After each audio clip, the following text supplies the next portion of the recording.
네, 안녕하세요. 아는 내과 TV의 내과 전문의 유대현입니다. 이제 오랜만에 코로나 관련된 컨텐츠로 찾아뵙게 됐습니다.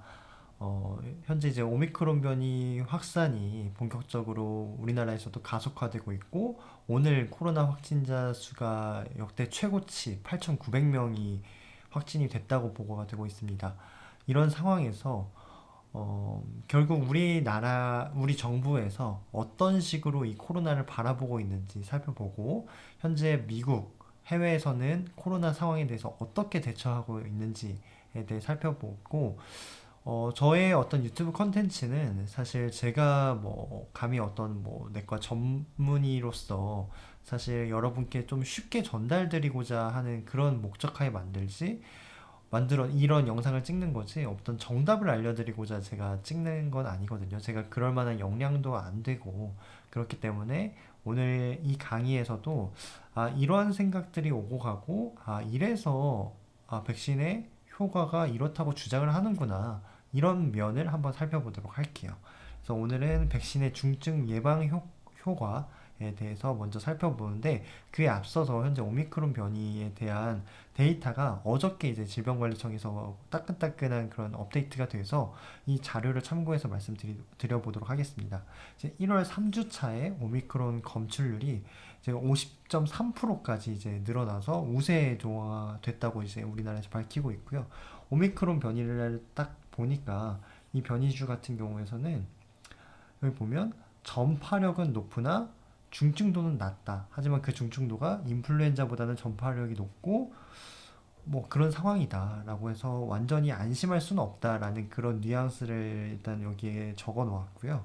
그리고 오미크론 이제 변이주에도 먹는 치료제가 효과가 있고 예방접종도 여전히 효과가 있다라고 얘기를 하면서 어, 이 확산에 의해서 여전히 우리나라 국민들이 경각심을 가져야 된다라고 하면서 설 연휴를 앞두고 있어서 이때 이제 마스크 착용을 당부하고 가급적 뭐 고향에 내려가는 걸 자제해달라라는 식으로 언론에 발표한 적이 있었습니다. 현재 보니까 이 그림에서 보면 이제 국내에서 오미크론 검출률이 50%까지 늘어났고 해외에서 이제 코로나 감염된 경우에는 거의 97%가 다 오미크론 변이주에 걸린 그런 사례가 확인되고 있고요. 오미크론 변이주 같은 경우에서는 이 오른쪽으로 갈수록 전파를 잘한다는 건데 이 내가 걸리면 타인을 전파시키는 그 능력이 여기 보면 기초 재생산 지수가 무려 10 이상이거든요. 그리고 치명률은 뭐 1%도 안 되도록 낮다고 알려져 있어요. 근데 뭐 델타 변이가 대략 5에서 10 사이였다면 한 6, 7 정도 됐다면 오미크론은 거의 그거의 두 배인 거죠. 그래서 한 명이 감염되면 10명, 11명 그 이상을 감염시킬 수 있다라고 해서 굉장히 무서운 그런 전파력을 가지고 있다. 하지만 치명률은 여기 보시다시피 굉장히 낮다. 실제로 델타 바이러스도 그렇게 뭐 높다고는 할 수 없죠. 0.8%인데 여기서 이제 치명률이 그보다 이제 거의 20% 낮은 0.16%다라고 할 수 있고요. 그래서 제가 지난번에 이제 네 가지 관점에 대해서 분석을 하자고 말씀드렸잖아요. 근데 우리나라에서는 현재까지 우리나라 정부에서는 백신의 효과가 있고 코로나 중증이다라고 이제 엄청나게 경각심을 줬었는데 현재까지는 여기까지는 인정을 한 상태로 지금 포지션을 바꿨습니다. 그래서 백신의 효과는 있고 코로나 중증은 아니다라고 일단은 딱 공표를 한 거죠. 근데 이제 문제는 우리가 사실 중증이 아니다라고 했을 때 전제 조건을 두 가지 제가 세울 수 있다고 말씀드렸어요. 오미크론 자체가 약해진 건지 아니면 사람들이 코로나 감염이 많이 걸렸던지 혹은 백신 접종을 많이 해서 집단 면역을 형성했던지 그 둘 중에 하나라고 했는데 우리나라에서는 아직 오미크론 약화 때문에 뭐 일상으로 회복 이런 거는 고려하고 있지 않아서 이쪽은 아닌 상황인 거고 우리나라 정부는 중증은 아니지만 그 중증이 아니도록 하기 위해서는 방역 패스를 강화해야 돼. 즉 백신 접종을 더 많이 맞아야 되고 거리두기를 계속 유지를 해야 된다라고 얘기를 하면서 아직까지는 개인의 어떤 중증도는 낮지만 이 사회 전체적으로 봤을 때 확진자가 기하급수적으로 늘어간다면 그걸 감당할 만한 여력이 안 되기 때문에 입원 환자나 뭐 그런 환자들을 감당할 여력이 안 되기 때문에 아직까지는 백신 접종을 더 많이 맞고 거리두기를 강화함으로 인해서 우리 국민들의 면역력을 더 끌어올려야 된다. 오미크론 자체가 약해졌다고 볼 수는 없다라는 그런 자세를 취하고 있습니다. 그러면서 백신 접종한 그룹과 미접종한 그룹 사이를 비교를 해가지고 연령이 높아질수록 여기 보면 중증으로 예방한 비율이 뭐 미접종자보다 훨씬 더 예방하는 비율이 더 높다라고 나와 있습니다. 그래서 백신 접종을 해야 된다라고 하는데 사실 어떤 환자분께서 저한테 이제 질문을 하셨어요. 이제 오미크론 변이주에 사실 옛날에 처음에 한 2년 전에 개발했던 백신은 코로나의 변이가 일어나지 않았었던 스파이크 단백질을 가지고 만들었잖아요. 근데 그게 어떻게 변이주에도 효과가 있는지 이해가 가지 않는다고, 면역학적으로.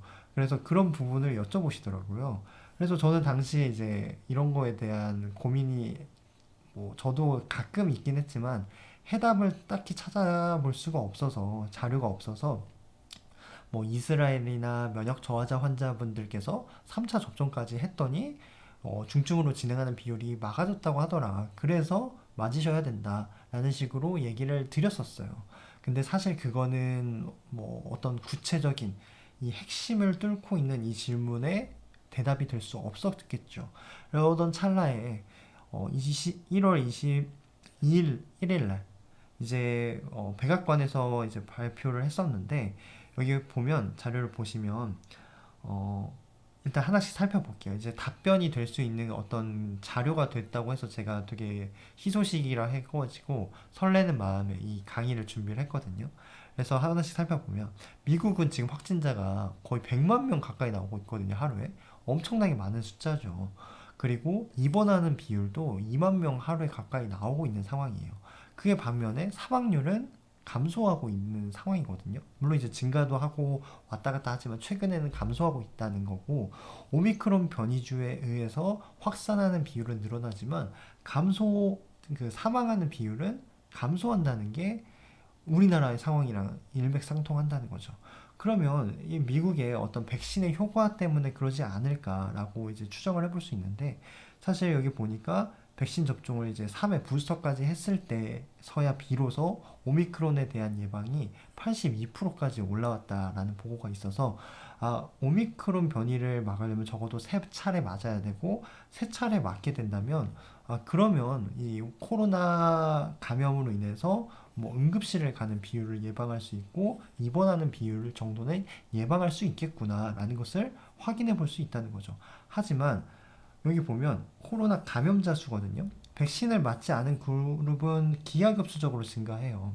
근데 백신을 한 번이라도 맞았다거나 부스터샷까지 맞았음에도 불구하고 오미크론 변이가 결국에는 그 감염 자체를 막지 못하거든요.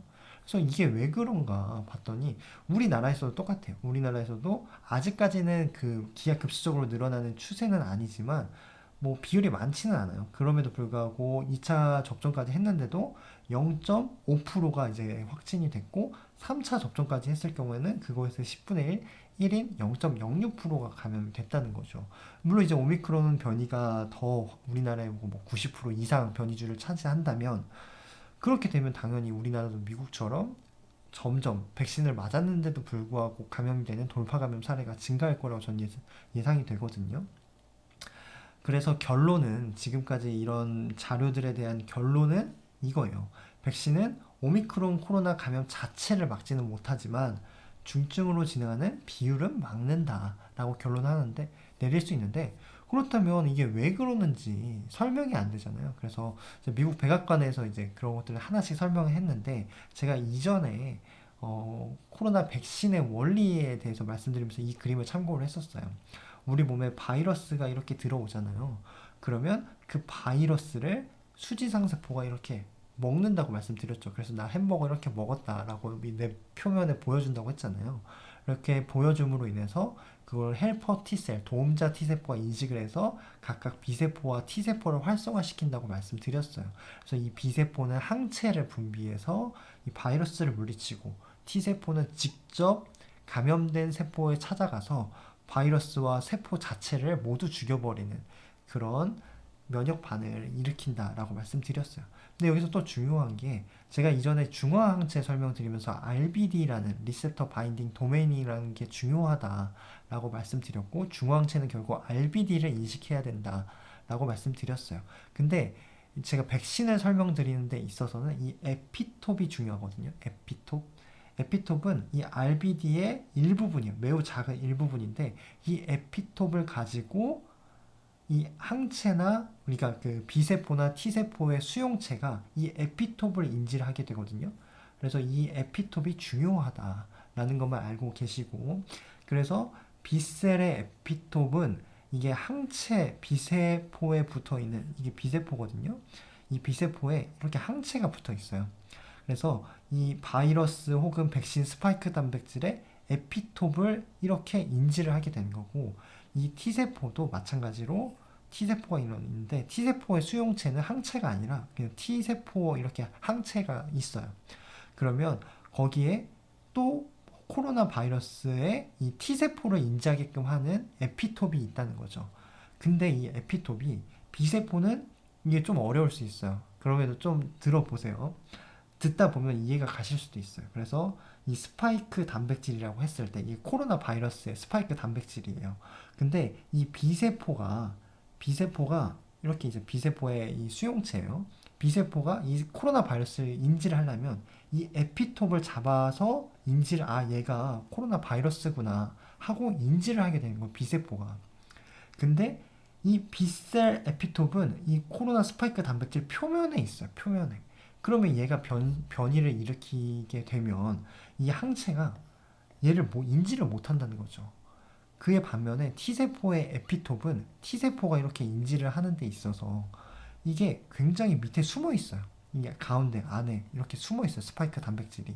그렇기 때문에 이 T세포가 이 바이러스를 인식하는 데 있어서는 이게 변이를 일으킨다고 하더라도 이 T세포는 얘가 뭐 오미크론이 됐다가 델타가 됐다가 알파 뭐 베타 이게 다 돼도 너는 그냥 코로나 바이러스야. 내가 너 누군지 알아 하고 인식을 한다는 거죠. 그러니까 변이가 일어나도 B세포는 인지를 못하고 T세포는 인지를 한다. 이것만 외우시면 되거든요. 이것만 일단 외우고 가보세요. 그러면 우리가 백신 접종을 하잖아요. 백신 접종을 하면 B세포와 T세포의 면역이 둘 다 올라가요. 근데 코로나 변이가 일어나잖아요. 그러면 백신 접종을 하더라도 B세포에 관한 면역은 감소하게 된다는 거죠. 왜냐하면 아까 말씀드렸듯이 B세포의 그 수용체가 에피톱을 변화를 인식을 못한다는 거죠. 에피톱의 변화를 인식하지 못하기 때문에 백신 접종을 하더라도 올라가질 않아요. 그리고 T세포는 이제 변이가 일어나더라도 난 너 누군지 알아. 알파, 베타, 뭐 감마든 넌 코로나잖아 해가지고 이 얘를 인지를 한다는 거죠. 그렇기 때문에 백신 접종을 하면 T세포의 면역은 증가하게 된다는 거죠.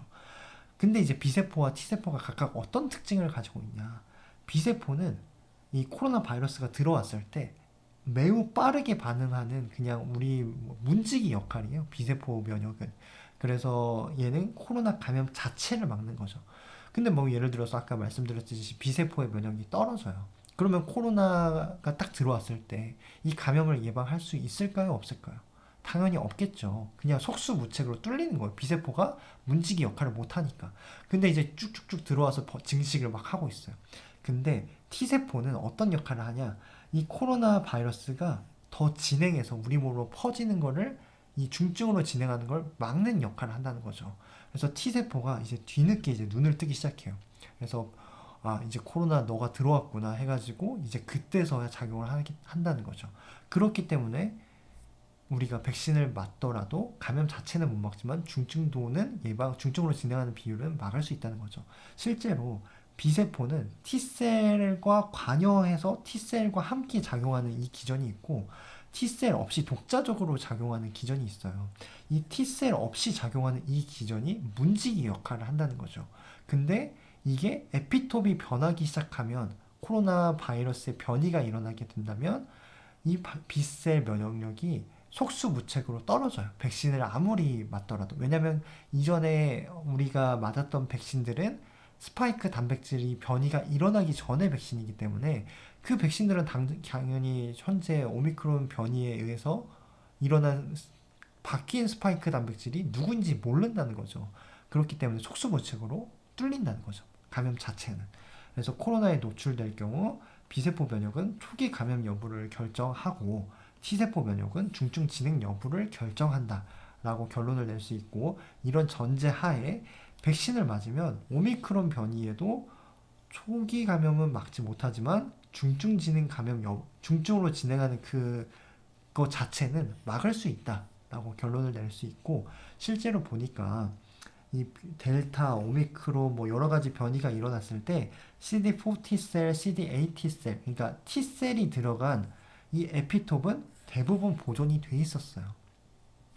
그리고 뭐 많은 실험실적 연구에서도 T세포의 면역은 변이가 일어나더라도 모든 변이주에 반응을 한다라고 밝혔고, 그렇기 때문에 영국에서도 이 백신 접종을 하고 나서 시간이 지나면, 여기는 현재 영국은 오미크론이 대부분이거든요.